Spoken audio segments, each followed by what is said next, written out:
말씀 볼 때 엘리야 선지자의 믿음은 대단한 믿음입니다.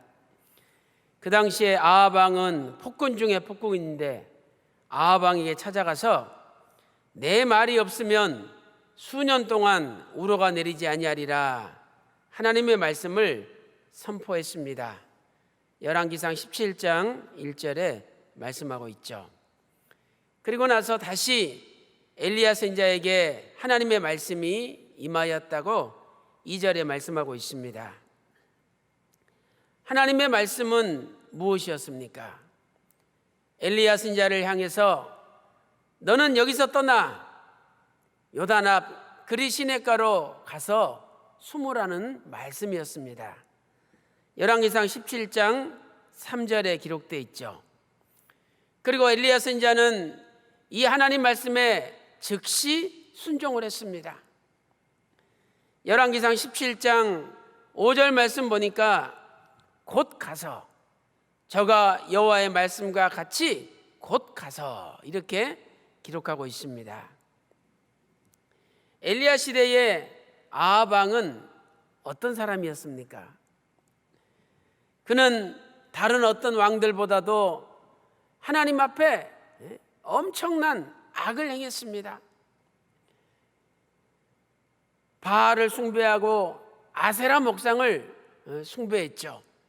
그래서 하나님의 이 진노가 불같이 타올랐습니다. 열왕기상 16장 30절 말씀 보세요. 그 전에 모든 사람보다 여호와 보시기에 더욱 악을 행하였느니라. 또 33절은 이렇게 말씀하고 있습니다. 아세라 목상을 만들었으니 저는 그 전에 이스라엘 모든 왕보다 심히 여호와 하나님의 노를 격발하였다라고 말씀하고 있습니다. 참으로 악이 횡행하던 시대가 엘리야 선지자의 시대였습니다. 그런데 하나님께서는 엘리야 선지자를 갑자기 그릿 시내가로 보내셨습니다. 왜 하나님께서 엘리야 선지자를 그릿 시내가로 보내셨을까요? 거기에는 하나님의 어떤 섭리가 담겨 있습니까? 2000년도 3월에 하나님의 사람 박윤식 원로 목사님께서 이 본문을 가지고 설교를 하셨습니다. 저는 그 설교를 바탕으로 하나님의 말씀을 전하도록 하겠습니다. 하나님의 섭리가 무엇입니까? 첫 번째는 엘리야의 생명을 지키시기 위한 섭리였습니다. 엘리야 선지자의 생명을 지키시기 위한 섭리였죠. 열왕기상 17장 3절 말씀 보니까 너는 여기서 떠나 동으로 가서 요단 앞 그리시네가에 숨고라고 말씀하고 있죠. 우리는 숨고라는 단어에 주목해야 됩니다. 히브리어 사타르, 이것은 피하다는 뜻이죠. 이 말씀 볼 때 아합 왕이 엘리야 선지자를 죽이려고 했습니다. 죽이려고 했으니까 하나님께서 그리시네가로 엘리야 선지자를 숨기시고 피하도록 조처하신 것입니다. 하나님께서는 엘리야 선지자가 죽는 것을 원치 않으셨습니다. 엘리야 선지자가 지금 죽으면 안 됩니다. 왜 엘리야 선지자가 죽으면 안 됩니까?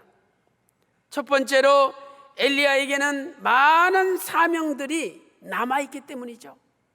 많은 사명들이 남아있기 때문입니다.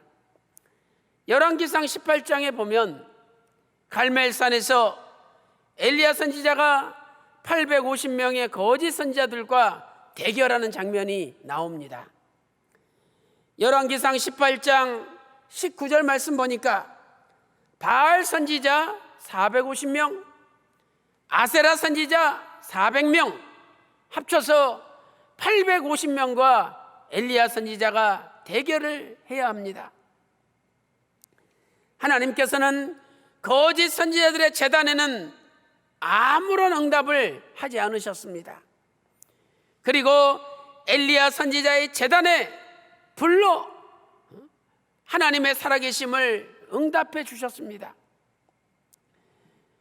하나님의 사람 원로 목사님께서는 늘 사명이 있는 자는 죽지 않는다 말씀하셨습니다. 그러므로 우리에게도 사명이 있어야 됩니다. 사명은 내 생명을 바쳐서 이루어야 될 위협입니다. 내 생명을 바쳐서까지라도 이루어야 할 위협이죠. 구속사의 뜻을 붙들고 일을 하는 자는 어떤 생명의 위협 속에서도 하나님께서 지켜주십니다. 사도 바울은 사명, 하나님이 주신 사명을 자신의 생명보다 귀하게 여겼습니다. 사랑하는 성도 여러분, 오늘 여러분의 사명은 무엇입니까? 하나님 아버지께서 여러분에게 무슨 사명을 주셨습니까? 그리고 오늘날 저와 여러분은 이 사명을 이루기 위하여 나의 생명을 바쳐서 충성하고 있습니까?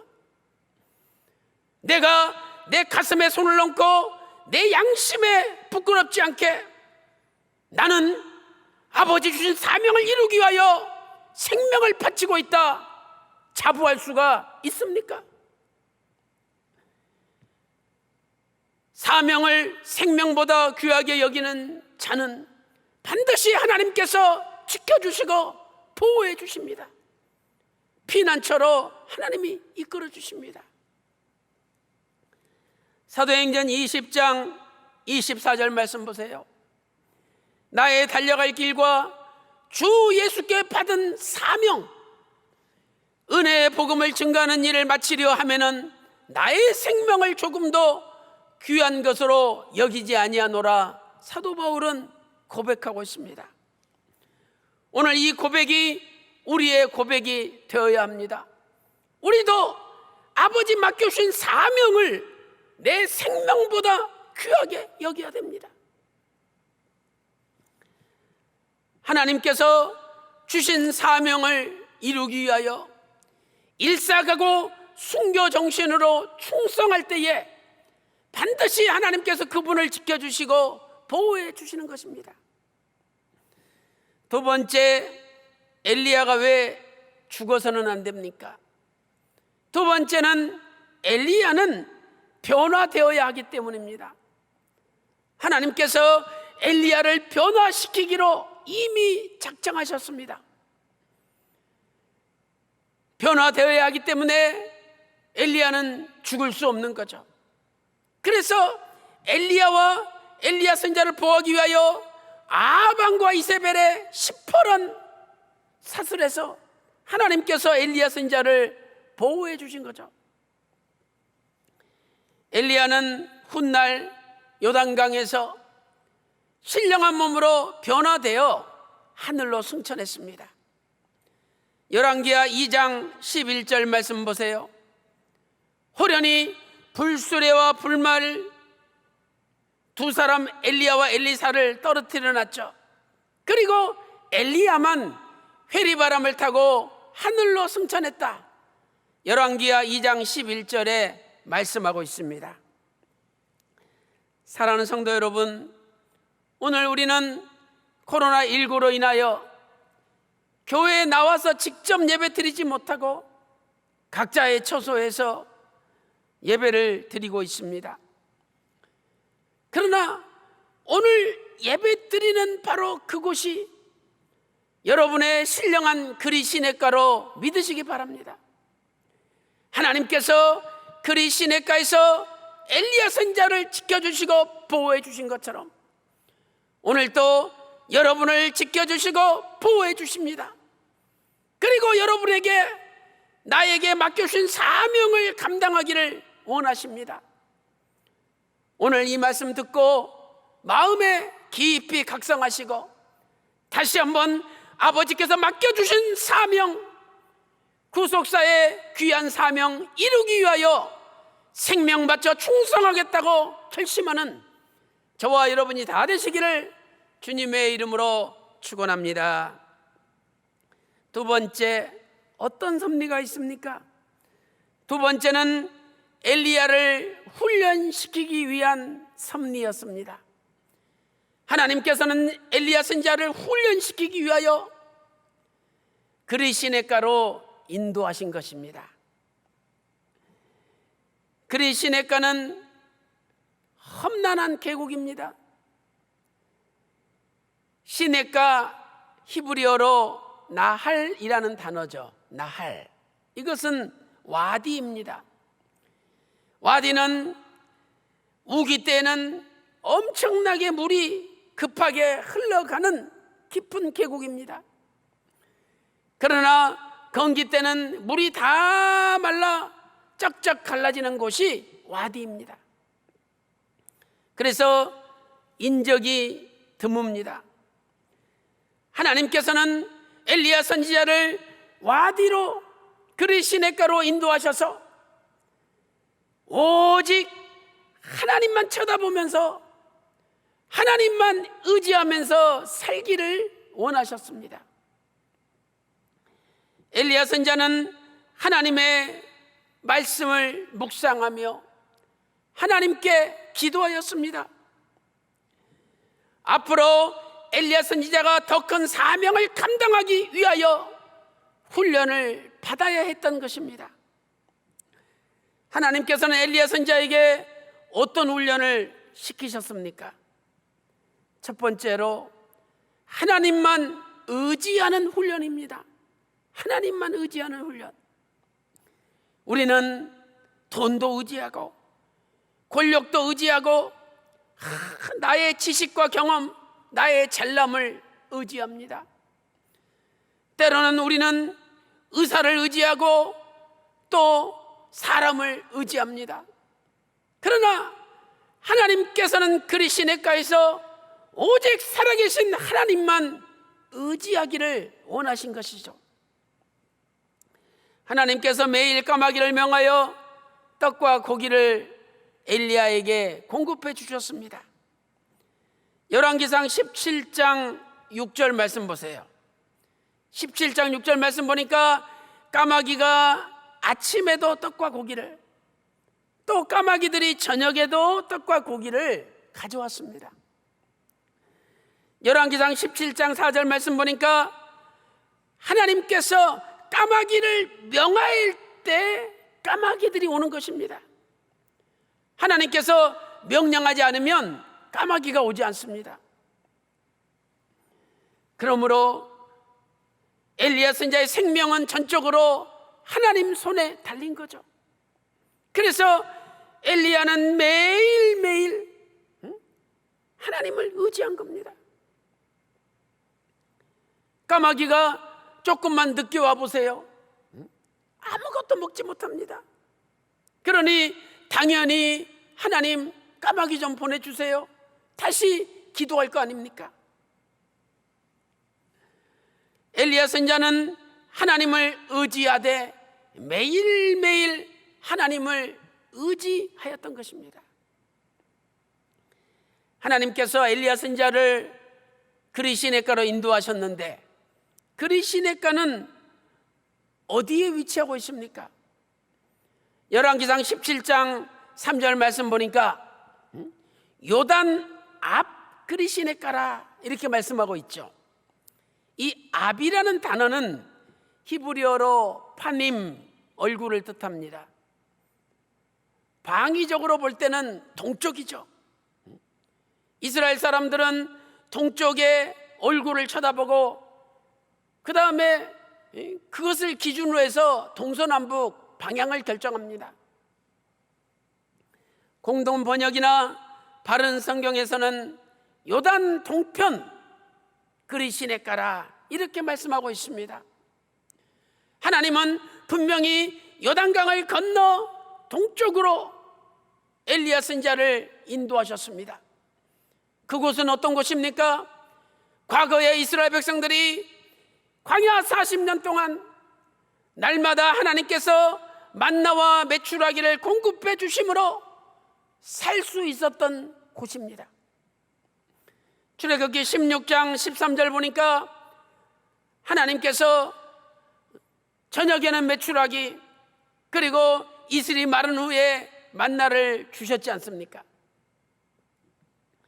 이렇게 이스라엘 백성들이 과거에 매일매일 하나님을 의지해야 했듯이 하나님께서는 엘리야 선지자도 매일매일 하나님을 의지하며 살게끔 만든 겁니다.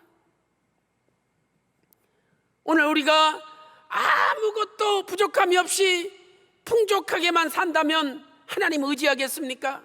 의지 안 합니다. 자기 돈 의지하고 자기 잘남 의지하고 자신의 부유함을 의지하지 하나님 의지하지 않습니다. 교회 나와도 겉다리죠. 교회 나와도 그냥 몸만 나오는 거지 이 마음이 진심으로 하나님을 의지하지 않습니다. 오늘 우리가 코로나19 때문에 삶의 어려움을 겪고 있지만 그 어려움 속에서 하나님 아버지 여호와 삼마의 복으로 사비부 둘러친쳐서 코로나19에 감염되지 않도록 지켜주십시오. 오늘도 그래도 얼마라도 팔려서 오늘 하루 먹고 살기에 지장 없도록 인도해 주십시오. 이렇게 우리가 하나님을 의지하고 기도할 수 있다는 것 자체가 얼마나 감사합니까? 두 번째 무슨 훈련입니까? 두 번째는 하나님의 음식을 먹는 훈련입니다. 우리는 하나님의 음식을 먹어야 됩니다. 하나님께서는 엘리야 선지자에게 떡과 고기, 물을 먹게 하셨습니다. 이것은 하나님이 명하여 보내신 것이기 때문에 하나님의 음식입니다. 우리도 엘리야 선지자처럼 세 가지 신령한 음식을 먹어야 됩니다. 첫 번째, 물을 마셔야 하죠. 물. 엘리야 선지자는 그리 시냇가에 물을 마셨습니다. 이 물은 오염되지 않는 깨끗한 물입니다. 우리가 여주에서 나오는 물을 마시죠. 이 물이 지하 350m에서 터져 나오는 생수입니다. 엘리야 선지자는 아합 궁의 더러운 권력의 물을 마시지 않았습니다. 엘리야 선지자는 우상 숭배의 더러운 물, 음행의 더러운 물을 마시지 않았습니다. 예수님께서는 요한복음 7장 37절에 누구든지 목마르거든 내게로 와서 마시라 말씀하셨습니다. 그리고 요한복음 7장 38절에 나를 믿는 자는 성경의 이름과 같이 그 배에서 생수의 강이 흘러넘치리라 약속하셨습니다. 이 물은 성령의 물입니다. 이 물은 거룩한 물입니다. 오늘 우리도 성령의 물, 거룩한 물을 마셔야 됩니다. 두 번째로 떡을 먹어야 합니다. 엘리야 선지자는 까마귀가 공급해주는 떡을 먹었습니다. 마태복음 4장 4절 말씀 보니까 사람이 떡으로만 살 것이 아니요 하나님의 입에서 나오는 말씀으로 살 것이니라 약속하고 있습니다. 우리는 보이는 떡을 먹을 뿐만 아니라 더 나아가 신령한 하늘에서 내려오는 떡을 먹어야 됩니다. 요한복음 6장 49절 50절 말씀 보세요.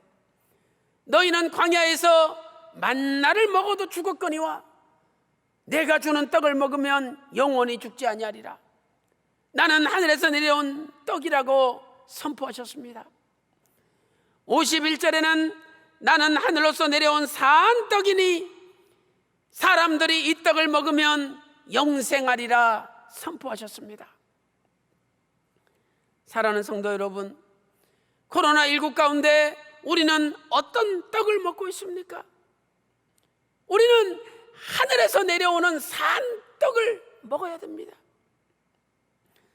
세 번째로 고기를 먹어야 합니다. 우리는 떡을 먹을 뿐만 아니라 나아가 고기를 먹어야 되죠. 떡이 부드럽다면 고기는 상대적으로 단단합니다. 히브리서 5장 12절은 이렇게 말씀하고 있습니다. 때가 오래므로 너희가 마땅히 선생이 될 터인데 너희가 다시 하나님의 말씀의 초보가 무엇인지 누구에게 가르침을 받아야 할 것인지 젖이나 먹고 단단한 식물을 못 먹을 자가 되었도다 탄식하고 있습니다. 단단한 식물이 무엇입니까? 단단한 식물은 의의 말씀, 성숙한 지혜입니다. 하나님의 성숙한 차원 높은 지혜입니다. 단단한 식물을 먹는 자는 연단을 받지만 선악을 분별할 수가 있습니다. 에덴 동산의 아담은 선악을 분별하지 못함으로 타락하고 말았습니다. 히브리서 5장 13절에 대저 젖을 먹는 자마다 어린아이니 의의 말씀을 경험하지 못한 자라고 말씀하고 있습니다. 히브리서 5장 14절 말씀 보니까 단단한 식물은 장성한 자의 것이니 저희가 지각을 사용함으로 연단을 받아 선악을 분별하는 자들이라고 말씀하고 있죠. 사랑하는 성도 여러분, 오늘 우리도 떡을 먹고 고기를 먹어서 신령한 위로부터 내려오는 하나님의 말씀의 떡을 먹고 성숙한 지혜를 가져서 선악을 분별하는 자가 되어야 시험을 통과할 수가 있습니다. 코로나19를 맞이하여 저와 여러분은 얼마나 정기적으로 떡과 고기를 먹고 있습니까? 엘리야 선지자는 하루도 빠짐없이 하루에 2번씩 떡을 먹고 고기를 먹었습니다. 사랑하는 성도 여러분, 코로나19 가운데 더더욱 하나님께 가까이 나가고 위로부터 내려주시는 신령한 물을 마시고 거룩한 하늘의 떡을 먹고 또한 깊은 말씀의 세계에 들어가서 성숙한 지혜를 가짐으로 말씀 충만, 성령 충만, 기도 충만함으로 하나님의 지혜가 충만함으로 코로나19와 같은 어려운 세상을 이기시고 반드시 승리하는 여러분 다 되시기를 주님의 이름으로 축원합니다. 결론적으로 그리시네가는 여호와 삼마의 장소입니다. 그리시네가가 여호와 삼마의 장소죠. 열왕기상 17장 4절 말씀 보니까 거기서라는 단어가 나오죠. 거기서 하나님이 먹이시겠다는 거예요. 거기서는 히브리어 샴이죠. 이 단어가 에스겔 48장 35절에 여호와 삼마, 그 삼마라고 번역된 단어와 똑같은 히브리어입니다. 하나님께서 계시는 곳, 하나님의 은혜가 함께 하시는 거기, 바로 거기가 여호와 삼마의 축복이 있는 곳입니다. 오늘 여러분이 예배드리는 그 장소, 여호와 삼마의 축복의 장소입니다. 바로 그 장소에 아버지께서 계시고 그 장소에 하나님의 은혜가 함께 하십니다. 그러나 그리시네가는 영원한 피난처는 아닙니다. 그리시네가는 임시 피난처입니다. 임시 피난처. 하나님께서 원하시는 훈련이 끝나면 다시 하나님은 새로운 장소로 엘리야를 보내십니다. 열왕기상 17장 7절 말씀 보니까 땅에 비가 내리지 아니하므로 얼마 후에 그 시내가 마르니라. 그리고 열왕기상 17장 8절에서 하나님께서 엘리야 선지자를 시돈 땅에 속한 사르밧 과부의 집으로 보내셨습니다. 사랑하는 성도 여러분, 이 세상에는 영원한 피난처는 없습니다. 살아계신 하나님 아버지께서, 살아계신 예수 그리스도께서 우리의 영원한 피난처이십니다. 시편 46편 1절 말씀 보니까 하나님은 나의 피난처시요 환난 중에 만날 큰 도움이시라고 말씀하고 있습니다. 우리 성도님 그 회사 가운데 코로나19 때문에 6개월 동안 제대로 직원들 월급도 못 주고 얼마나 어려웠는지 모릅니다. 그런데 그 어려움 속에서도 직원들이 매일 모여서 하나님 앞에 예배드리고 그리고 하나님 앞에 11조를 오히려 2배로 바쳤습니다. 그랬더니 갑자기 9월 말이 되면서부터 엄청나게 주문이 몰려오는데 감당하지 못할 정도로 지금 주문이 몰려오고 있습니다. 이것이 여호와 삼마의 복이 아니겠습니까? 힘들고 어렵다고 11조 안 드리고 하나님 앞에 감사하면 그분은 비전이 없습니다. 그러나 어려울수록 하나님 앞에 감사하고 어려울수록 11조를 더 드려보세요. 놀라운 기적이 나타납니다. 말라기 3장 10절에서 12절 말씀 보니까 하늘문을 여시고 복이 쌓을 곳이 없을 정도로 쏟아붓지 아니하나 시험해 보라는 거예요. 11조 한번 바치고 시험해 보라는 겁니다.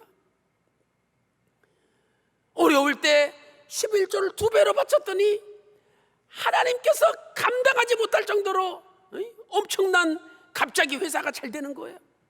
이거 하나님의 섭리 아닙니까? 시편 61편 3절 보세요. 주는 나의 피난처시요 원수를 피하는 견고한 망대심이니이다.